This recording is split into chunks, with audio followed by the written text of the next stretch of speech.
অসহায় টুনির গল্প। পর্ব ১৭।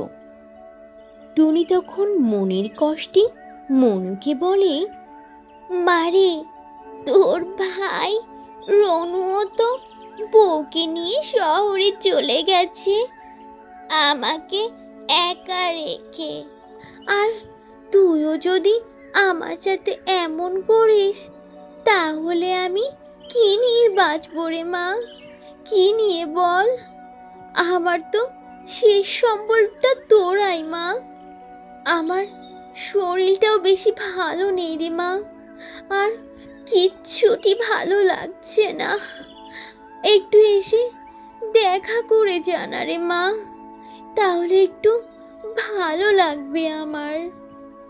মায়ের মুখে এমন করুণ কথা শুনে তখন মনু বলে, শোনো মা, বাড়িতে একা একা আছো ওটাই ভালো হয়েছে। এখন শহরের যে অবস্থা, তুমি যে গ্রামে আছো ওটাই ভালো আছো মা। আর শোনো, আমার অনেক কাজ পড়ে আছে মা, আমি এখন আর কোনো কথা বলতে পারছি না, তাই আমি এখন রেখে দিলাম। তুমি আর আমাকে এখন কল দিয়ে বিরক্ত করো না মা, আমি অনেক ব্যস্ত থাকবো এখন। ওদিকে তোমার জামাইয়ের লাঞ্চে আসার সময় হয়ে যাচ্ছে, সময় মতো সব খাবার ঠিক মতো না পেলে হুলস্থুল কাণ্ড বাঁধিয়ে দেবে। আমাকে এখন রান্না বান্না সহ সব কাজ গুছিয়ে নিতে হবে। এখন আমি রাখছি, ওকে? এই বলে মনু কলটি কেটে দেয়। আর ফোনের অপর দিক থেকে টুনি বলে, হ্যালো, হ্যালো, এই মা, শুনছিস? মারে, হায় রে কপাল, আমার মেয়েও আমার সাথে এমন করতে পারলো যে আমার কলটা কেটে দিল। এভাবে আজ আমার ছেলে মেয়েরা আমাকে পর করে দিল। ওরা যখন ছোট ছিল তখন আমি কতই না আদর ভালোবাসা দিয়ে ওদেরকে বড় করলাম।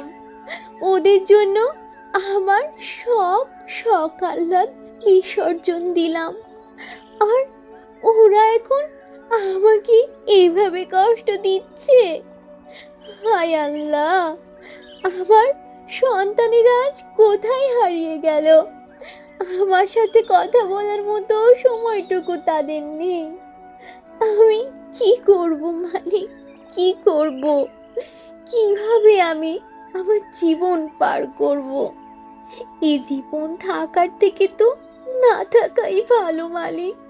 তুমি আমাকে উঠিয়ে নাও, আমি আর থাকতে চাই না।